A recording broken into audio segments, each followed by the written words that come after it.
I'm just asking. Hello? Yes, I can hear you. Okay, I'm just asking if there is someone who is nominating as a fair play official, for example, beside the chief arbiter and the chief organizer, or someone to be nominated from the team. This is my question.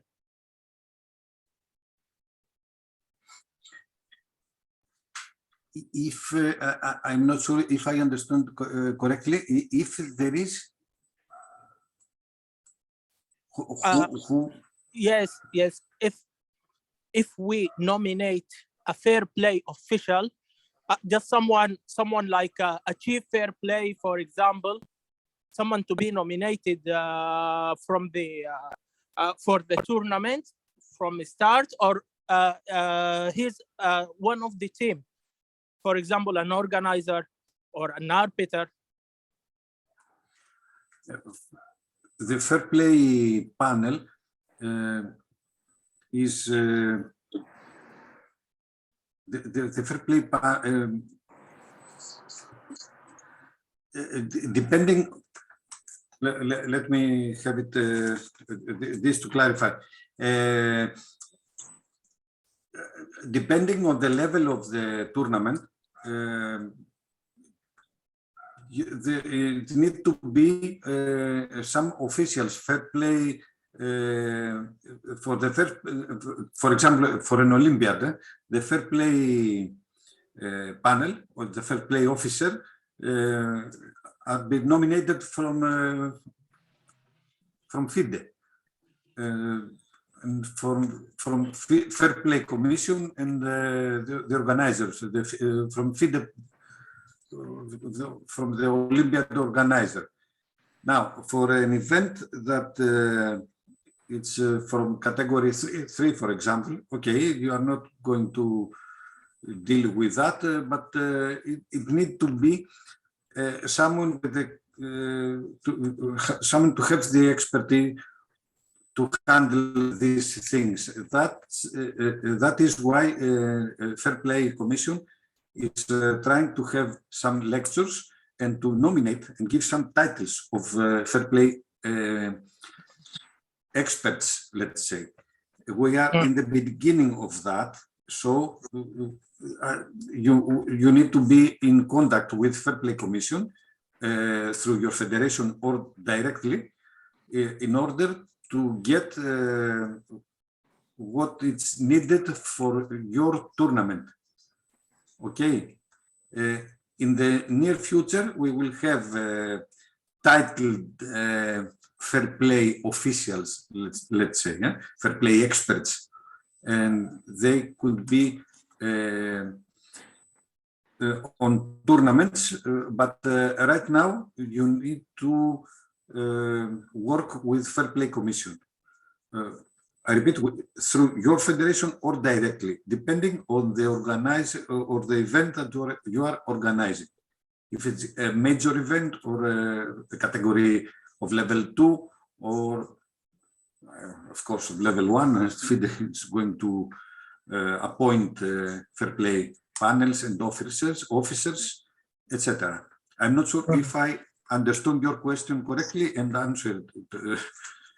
Yes, great. It's all done. Okay. Thank you very much. Thank you. Mr. Ilya. Hello, Mr. Michalis. Thank you for the nice presentation. Yes, Ilya. Okay. I have a question, not question, but some incidents which happened a few years ago in the pandemic time. When was running one tournament in Tornello and organized by Federation, where I detected cheating by Grandmaster. I collected all games. I analyzed exactly the same way as the main person in FIDE analyzed, and plus other things from his previous tournament statistics. I collected everything. I sent to the FIDE, and the main problem was that this tournament was not federated. Was just online tournaments with a very good amount of price, and they just said that they are not able to help with that. But since there is a professional player who is playing in this tournament, then I asked the federation if the federation could do as an organizer. But officially, they said that they cannot do anything about this. And unofficially, they fixed the problem. So in this case, I guess I don't think we'll be in future many tournaments like this where will not be federated, but will be online. So in this case, if there is anything that FIDE can do, even if it's not federated. Yes, thank you, Ilya. I know this of the incident that you are referring to. Before the pandemic,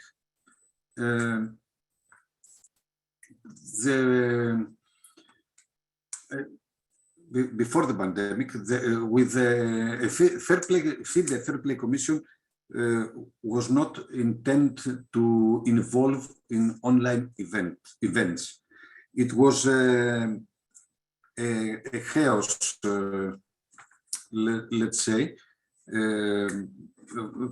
with the online events. It could not be something that it could be done, and it was something that we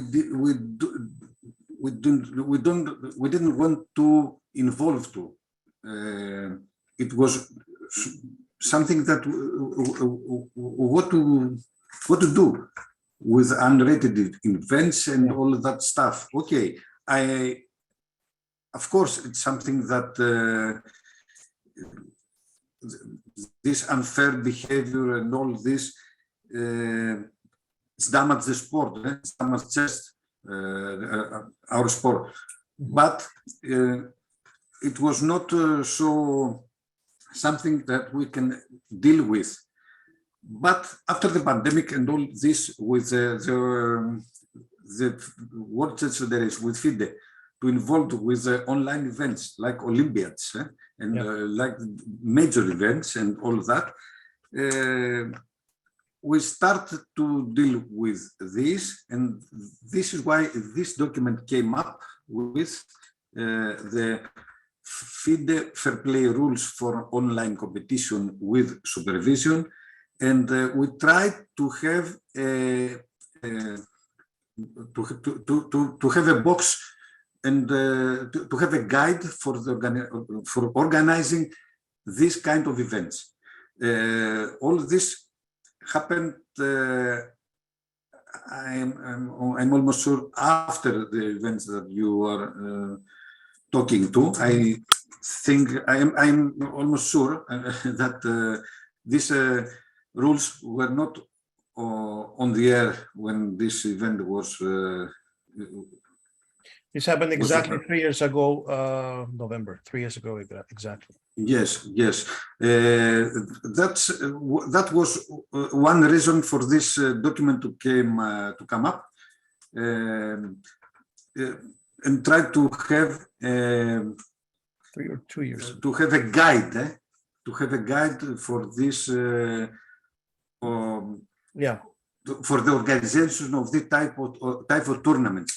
This is something that remains difficult to be handled because, as I told you, these are organizations, independent organizations, Lices, Tornello, Chesscom. Of course, now we have some cooperation and from some of these platforms, let's say. Tornello is an official partner of FIDE, Chesscom the same. They have their own anti-cheating procedures and experts and all that. I cannot tell you if they are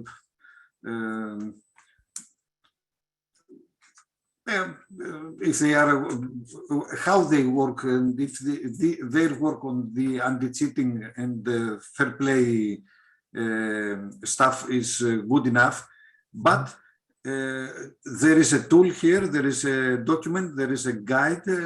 So if an event is going to be appointed from FIDE as a FIDE organized event, and all this should be a part of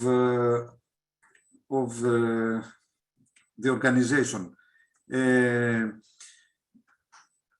It remains very hard to deal with online competition. It's very, let's say, it's easy for these cheaters to work in online events, but also there are some rules, and there are strict rules. And as you will, I will give you a sample of the statistical evidence in online Olympiad or FIDE online Olympiad, and some other major events. There were direct ban of players with only the statistical event or the statistical proof, sorry, and some evidence. I was in a fair play panel in online Olympiad. The strange behavior of a player and the Z-score that it was high enough, there was a direct ban for more than one player. So I can tell you that. Yeah. So we are trying, we are doing our best. I can assure you on that, but we need you as organizers, as future organizers, and not only as players or participants, of course, but as organizers, to work with us and try to improve all of this. As you can see now, the events works with Zoom, with cameras. We have in some events we have obligation of more than 2 cameras, one to have spot the face of the player, and another one to be from the back and have all the background of his computer to see his hands and all that, and what is in his desktop. Maybe this phone would be right here, and I can have an engine or signaling from another player to give me moves or something like that. It's very hard to fight the online. It's harder to fight the online. So as the future organizers, let's say, is recommendable to organize FIDE-rated online tournament that we will have the support of FIDE. Yes, yes. There is a big discussion, and there is no conclusion, clear conclusion right now. If the penalties, the bans, and all this of cheaters in online events are going to follow their over the board, you know. It's a big discussion. We're not going to solve this. It's good to keep statistics. Yes, yes. This is very important. It's a beginning, a good start, I would say. Yeah, I agree. Thank you very much. Thank you. So, I think you said something about the reporting procedure, and someone is asking about the Z-score. Z-score, yes. Yeah, what about also the online chess? What about the and their effect on FIDE? Because I could not hear you clearly. Rules and regulations for their decisions. Sorry? I'm not sure if I understood correctly, because there was some interruption on the sound. Okay, the reporting procedure, the Z-score, and the chess online companies, the online chess companies like chess.com, chess24, lead chess, because I know that some of them yes. are trustworthy, and the others, because there are different regulations for each one for their decisions. So yes. What is the effect of that yes. on you? From reporting procedure organized. from the part of Fair Play Commission, these platforms, we don't have something to deal with. Or these chess platforms, they have their own anti-cheating procedures. Some of them use, I know that for sure, that they use algorithms, I mean software with algorithms.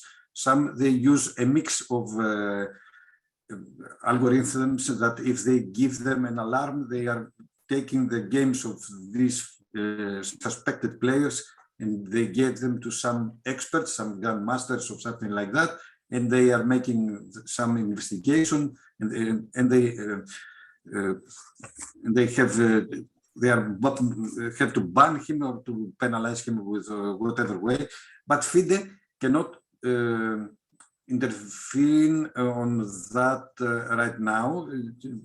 I don't know if they have the restriction to do this or it's something, because it's something that is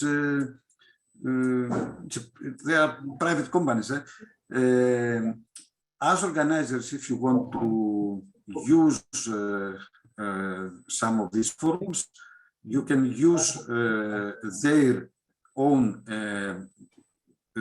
anti-cheating mechanism, platform or whatever.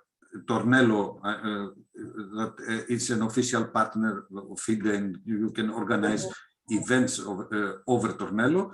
You can use its platform, but also you can use additionally the screening tool of FIDE with informing, being in contact with Fair Play Commission or directly with Professor Regan. I can assure you that Professor Regan used this screening tool even without asking him to do so, because he wants and he's working hard to improve it. So all online events are being processed by his software and his algorithm. But if you want reports, screening, special screening from him, you can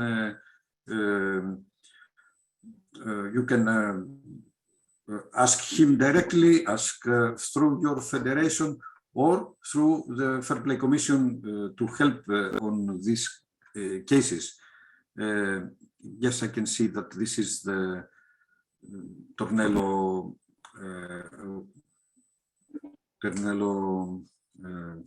link that given in the chat. Here is the Fair Play rules for online competition with supervision. Without supervision, we have chaos. We cannot deal with anything of that. Now, let me try to explain something about these Z-scores. It's written, let's see here.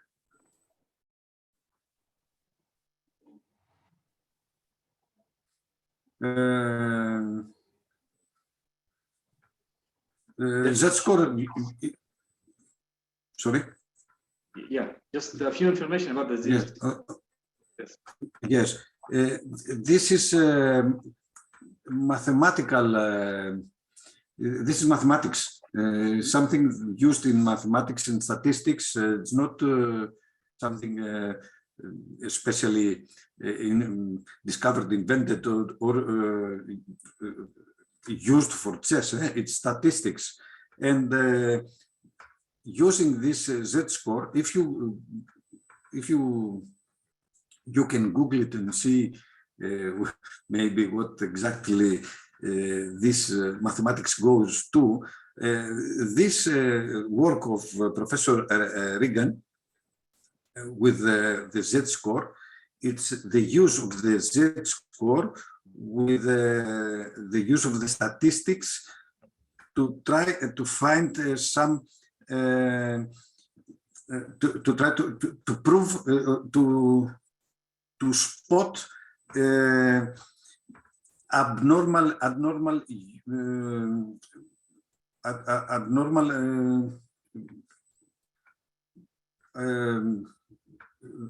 incredible high level moves, let's say, for example. If a player, for example, it's of rating of 1,000, okay, and in some games, consecutive games, he is playing number one choice of stockfish for the whole game, let's say. This is something abnormal, but how can you prove it with statistics? It's not, this is something that is not normal, and with the statistics, we can prove it with that. It's not so easy, but it's not so simple as I just try to tell you right now. For example, the software, it's not taking under consideration the moves that are in the books, because, for example, there are some openings that the theory, opening theory, it's wide. So moves that are in the books are not under consideration. Maybe someone has a knowledge of these openings from the books, so he played the best moves for, let's say, 15 moves. But then, when the opening theory ends, starts thinking, we are in the middle game. There, if his moves are identical, the first choice or the second choice or the third choice of this software, this start to be considered, let's say, suspicious and under consideration. If this increase or is greater than a level, then we have an indication, this threshold, an indication that, as you can see here, online chess threshold of 4.25 represents a natural frequency of 1 in almost 100,000. That means that we have a case that it's 99% or 99.9% confidence, and this criterion is acceptable even from the cash. From the, if someone is trying to go a case to the highest level of the sport court, these are accepted from the cash. For over-the-board chess, a threshold of 5, it's giving the evidence, let's say, that there was something, that there was a machine behind the whole story. I can give you some examples. Let me find, just a moment, please. I'm going to stop this. I didn't want, I was not ready to extend on this matter, but having this as, let's have a look, just a moment.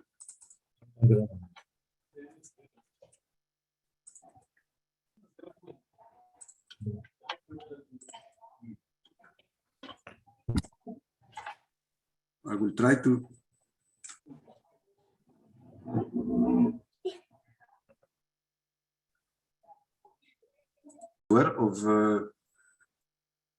of Mr. Regan software, and we have some indications here.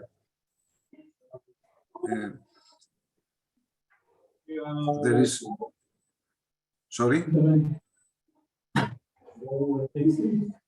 You can see for all these players of the tournament, we have some numbers here. This is the rating, this is the score 5 out of 9, and etc. And there is some indicators here that we can have a look, taking this in our hands as ROI, that may give us an indication. For example, this number, as you can see, it's near 50, 45, etc. For example, a player of Super Grandmaster, this number usually is not more than 60, 62, for example. If a player has a number that is extremely high, we don't have a case here, that is an alarm. That's something that we need to take under consideration. What's the next step? To make more, to have the second step of investigation, to start looking previous games, to have an eye of this player, if it's an online event, to have a closer look at him, to, you know, start to investigate him more thoroughly. These are indications that comes out.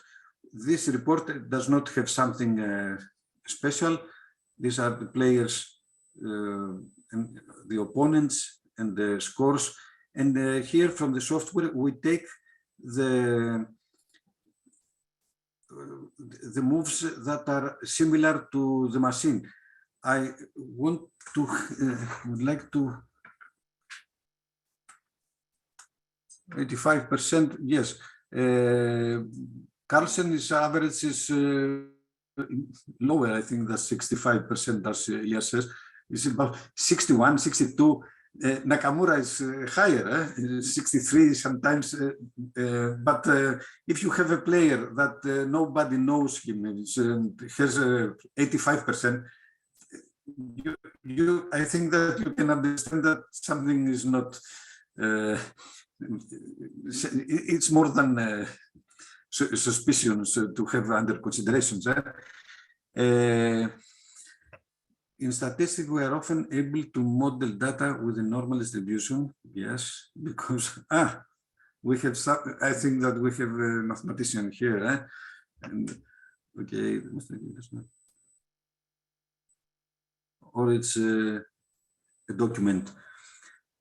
I want to ask if it's possible for chief organizer to perform a cheating officer's duty in a category 3 tournament, or it's better not to combine these two roles. Mr.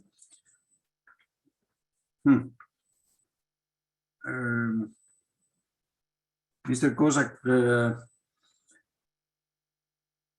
a chief organizer that is trying to work with us for anti-cheating purposes is welcome.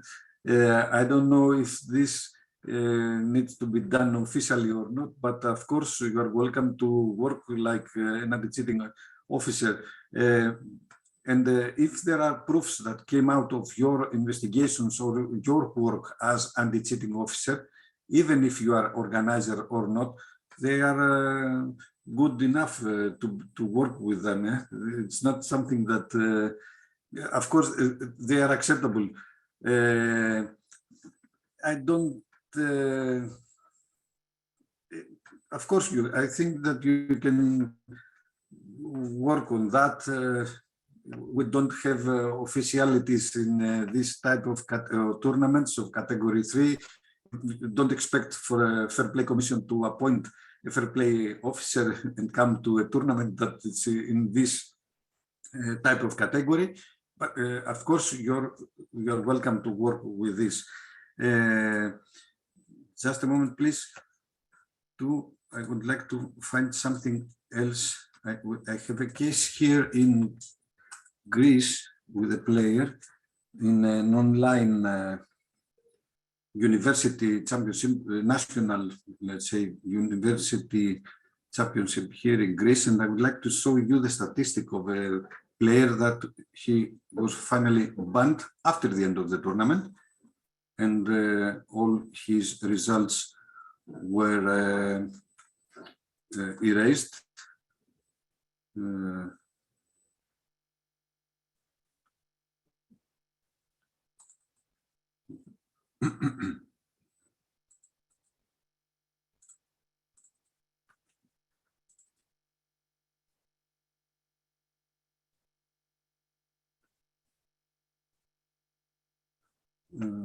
One moment, please. Give me one moment.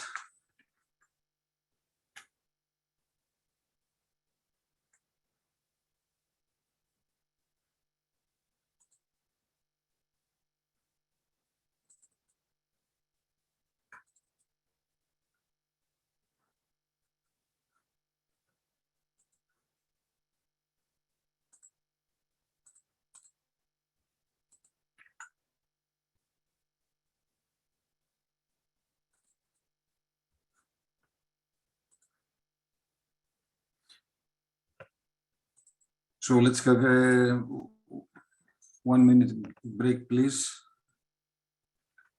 I believe that you can see my screen now.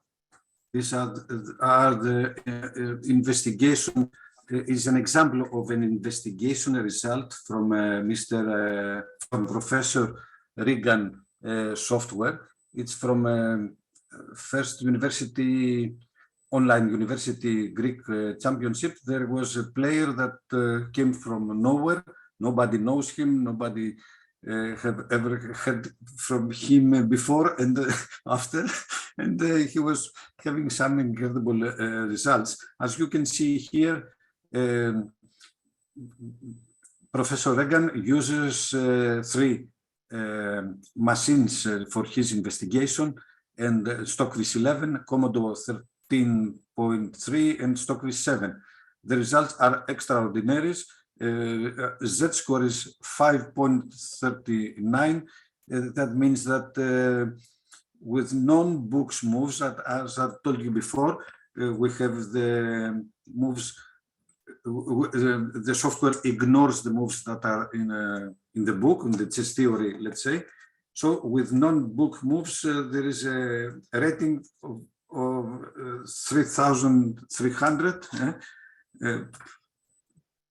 Minus plus 100, it's not exact, but anyway, a player that has never played chess officially before in no tournament, as we have interviewed him, because we asked him, are you chess professional, are you playing for fun? And he said to us that he was playing with his friends. Okay, even if his friends were Nakamura, Carlsen, and I don't know what, I don't think that he could play with such precision and have these results. The Z-score is, as Professor Regan describes here, are astronomical. 4.25 is FIDE threshold for an online ban.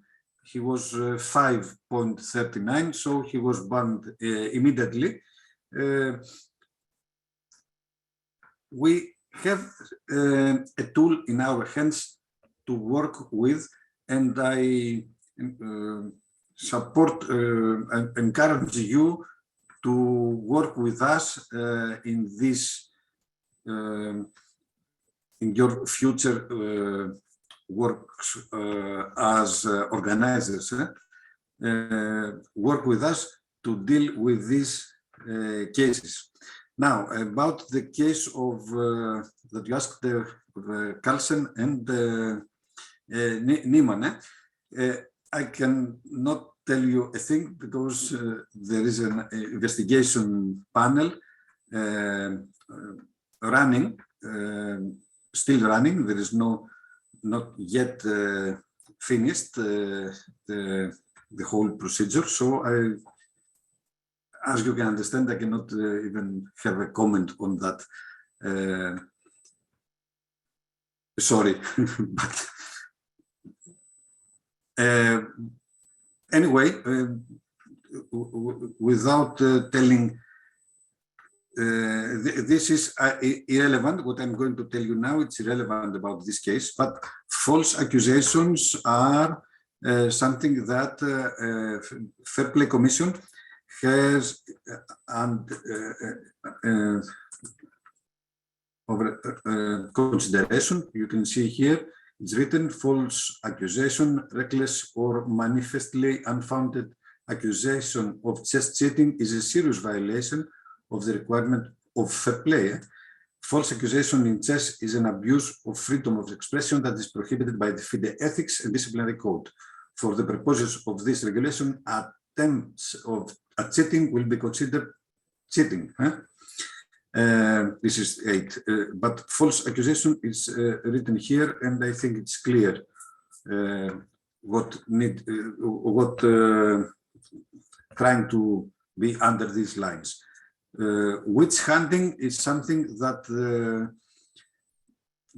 we don't want to go to the other end, to the other edge, let's say. We're trying to fight cheaters, but not to be the other edge, the other, and trying to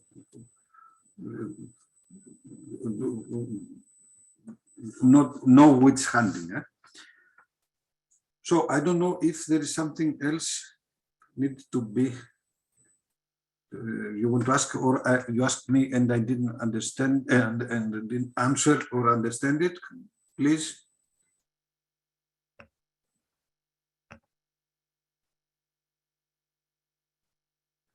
I think microphones are open, but the chat also, I'm reading the chat. What is the penalty for false accusations? There's not a penalty catalog or penalty list. That's something to be examined. But of course, it's under consideration if someone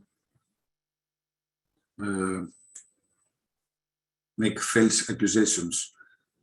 It has been written somewhere, but I'm not sure if it's going to work like that. But a bit of that there will be a database, let's say, for false accusations, and if there is your name on that, you will maybe penalized. But it's not something that is written, at least right now.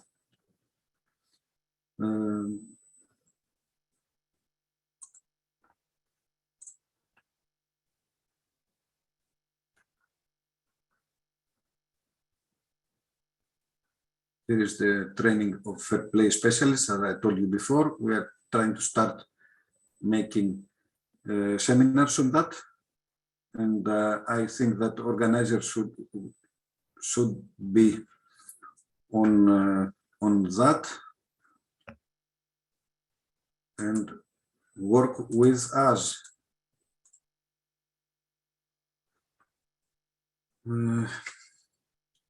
Okay, I've covered what I want to present to you. I hope that I covered your view as future organizers about what it would be, what would be the point that we want you to work with us and work for the anti-cheating and for fair play in our sport.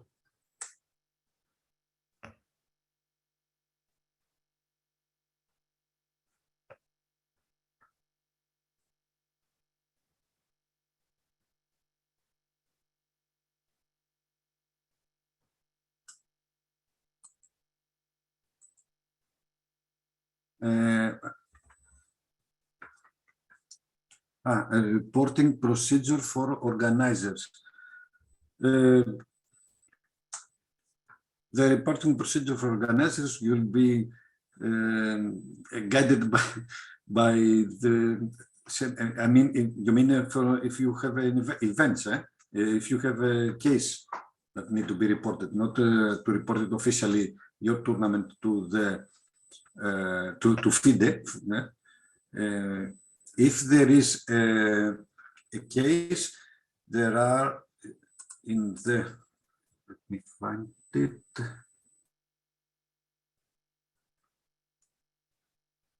There are some ICT PTC complaints. There are in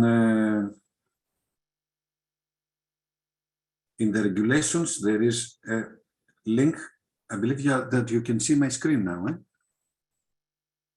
I hope. There are complaint forms, ITC, and let me.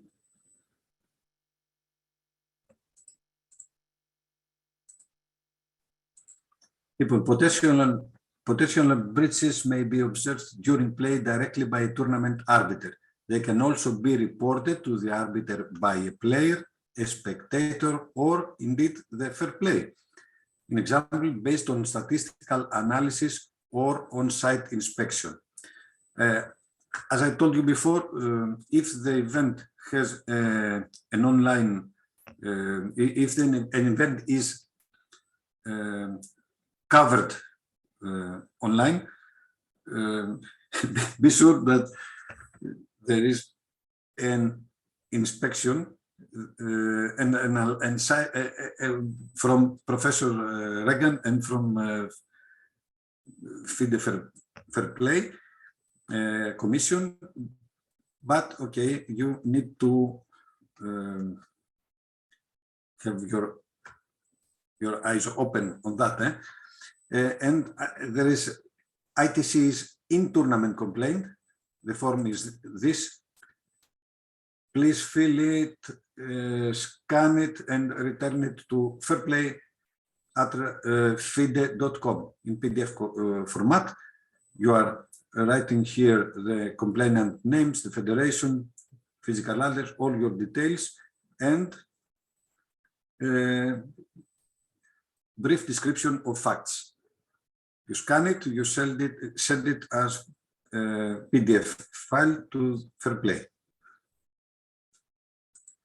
If there is a potential cheating may also be reported after a tournament has been completed, based, for example, of new findings, example, signs of improper use of devices, confessions, statistical evidence. In general, a post-tournament compliant should be based on very substantial evidence, and complainants are required to illustrate their case in great detail for the FPL to consider it. Post-tournament complaints can be filled only by interested parties such as players, federations, and chess officials. Okay. And the document is post-tournament compliant form, similar with the previous one. Brief description of facts, and etc. By signing and submitting this form, you confirm you have read and properly understood FIDE privacy policy, etc. And also, that means that having this form, you have been in contact with the Fair Play Commission. And don't forget this, what we've said before, for false accusations. This note will be shared as well. I can see interesting documents. Any discussion about the anti-cheating software?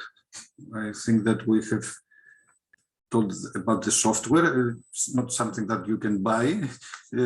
Professor Regan use his workshop in the university, and there is a whole bunch of computers that work in a network system and make all this analysis. It's not something that we can have it in our personal computer, let's say. Anyway, for the notes, I believe that you can find almost everything in Fair Play website. It's fpc.fide.com, or if you Google it, FPL FIDE, you will be guided here directly. And these are the regulations, anti-cheating regulations, and the complainants forms. Some articles, some reports, and all this stuff is here. Okay.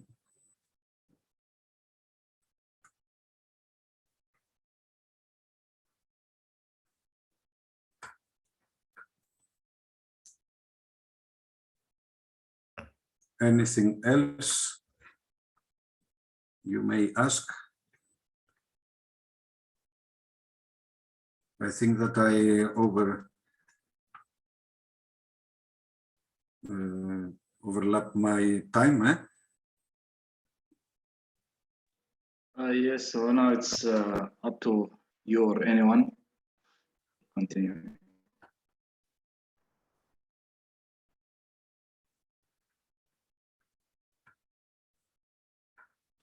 Yes, here's the link on the chat. It's also FPL and FPC. It's exactly the same, but okay, no problem. Previously, it was Fair Play Commission, fpc.fide.com, but it's exactly the same link that is written to the chat.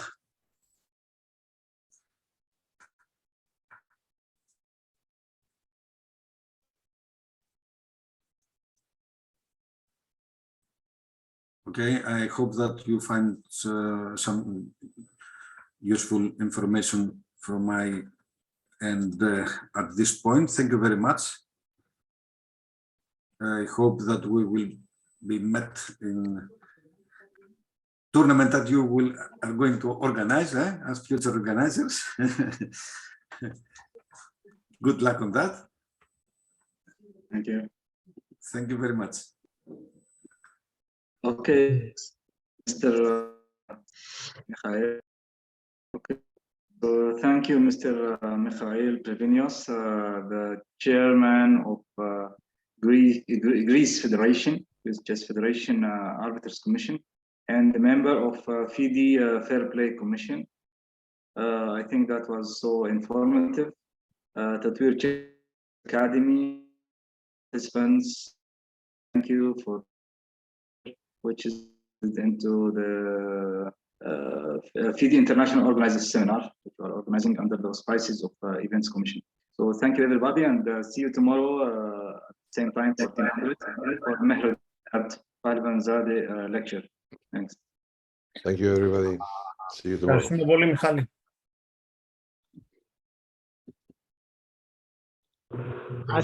Thank you.